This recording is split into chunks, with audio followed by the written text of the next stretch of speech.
My world ended on a Tuesday. It wasn't a car crash, a phone call, or a doctor's diagnosis. It was a simple, everyday mistake. I had forgotten my keys.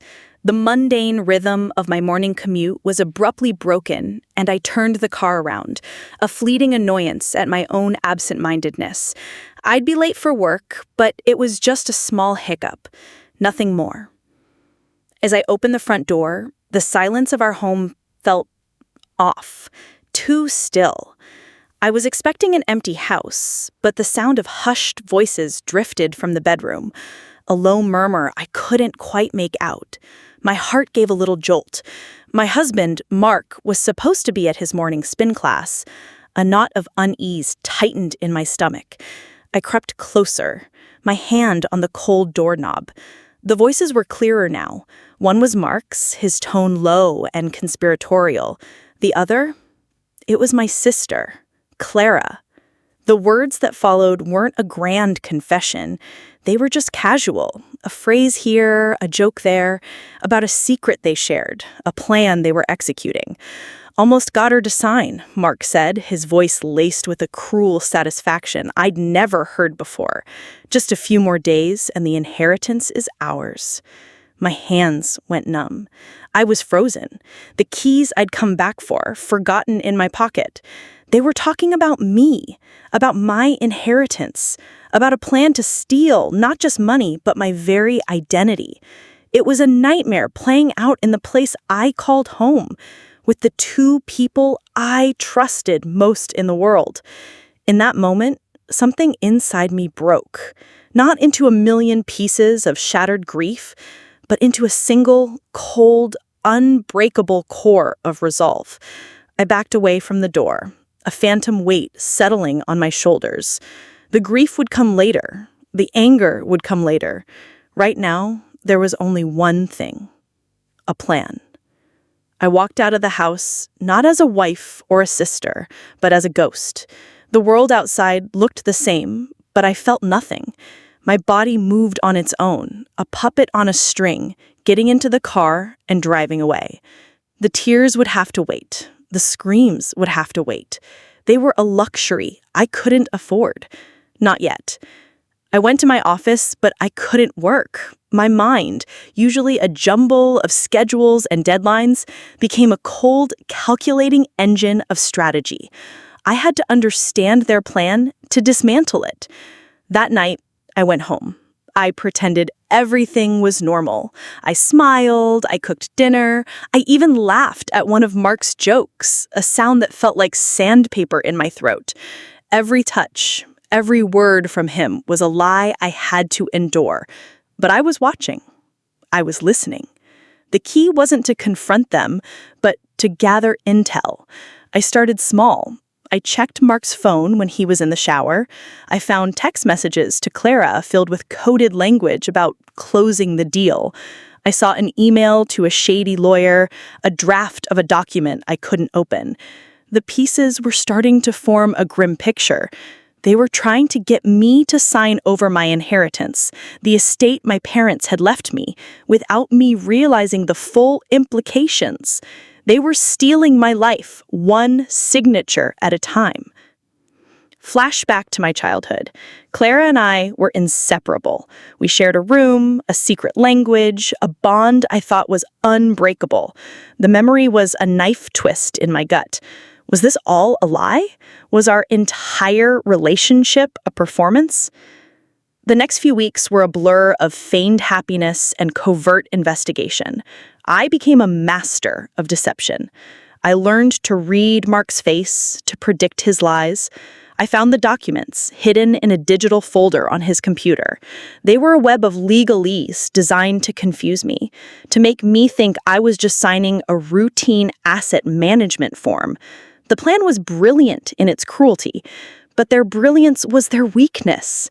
They were so consumed with their plan, so sure of their victory, they didn't see me watching.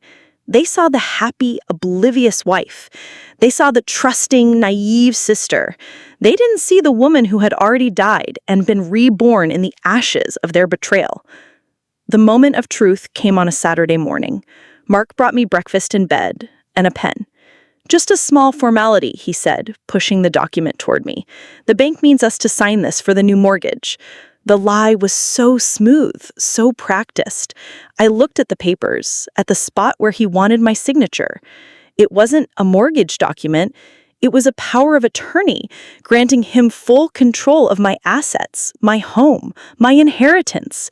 It was the final nail in my coffin. I smiled at him, a real smile this time. A cold, hard smile that didn't reach my eyes. "Thank you, darling," I said, taking the pen. "You're so thoughtful." He looked relieved, a flicker of triumph in his eyes. He thought he had won, but he didn't know the most important part of my plan. I had already made a few phone calls of my own.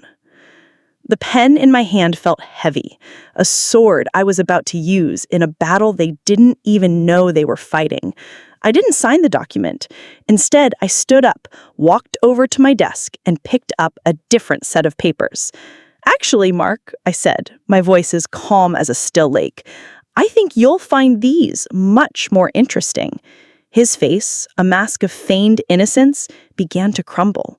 He saw the legal letterhead, the bold type at the top, divorce petition. His eyes darted from the document to my face, searching for the crack in my composure. There was none. "What is this, honey?" he stammered, a thin veneer of concern still clinging to his voice. "This isn't funny."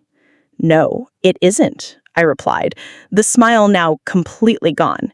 "The other papers you had me sign a few weeks ago, the ones about tax optimization, I've had them reviewed. They weren't about taxes, after all, were they? They were about granting you power of attorney over the trust my parents established, a trust you and my dear sister were so desperate to get their hands on." He froze. The confident, scheming husband was gone, replaced by a terrified little boy caught with his hand in the cookie jar. The web of lies he and Clara had so carefully spun was now unraveling. He hadn't just been caught, he had been outmaneuvered at every turn. Flashback. The night I first learned the truth, I went straight to a lawyer, a sharp, no-nonsense specialist in asset protection. She listened patiently. She said, "The best revenge is a life well lived, but a close second is a perfectly executed legal strategy." We worked for weeks. She helped me secure my assets, change the beneficiaries on my trust, and most importantly, lay the trap for Mark and Clara. We knew they'd try to get me to sign a final definitive document. We just had to be ready for it. "You see, Mark," I said, my voice now full of a quiet power I didn't know I possessed. "My parents were very clear in their will. The inheritance was a trust, set up to protect my interests. It was also designed to be a loyalty test. Any attempt by a spouse or a family member to betray that trust, the consequences are rather severe." I gestured to the divorce papers. "My lawyer will handle everything. I'll get the house, the assets we built together, and a clean break. As for you and Clara, my parents' trust stipulates that any family member involved in an attempt to defraud an heir is to be permanently disinherited. That means everything you've worked for, everything you've planned for, is gone. You're both getting nothing." His mouth opened and closed, no sound coming out. The husband I once loved, the sister I once adored, had become two people who had nothing left, nothing but the cold, hard reality of their own greed. I walked past him and my lawyer towards the front door. The keys I had forgotten that day were still in my pocket. I pulled them out, tossed them on the table with a clatter, and looked at them one last time. They were just keys, but they had unlocked a truth I never wanted to see. I walked out of the house and didn't look back. The sun was still shining, the birds were still singing, but this time it felt like the beginning.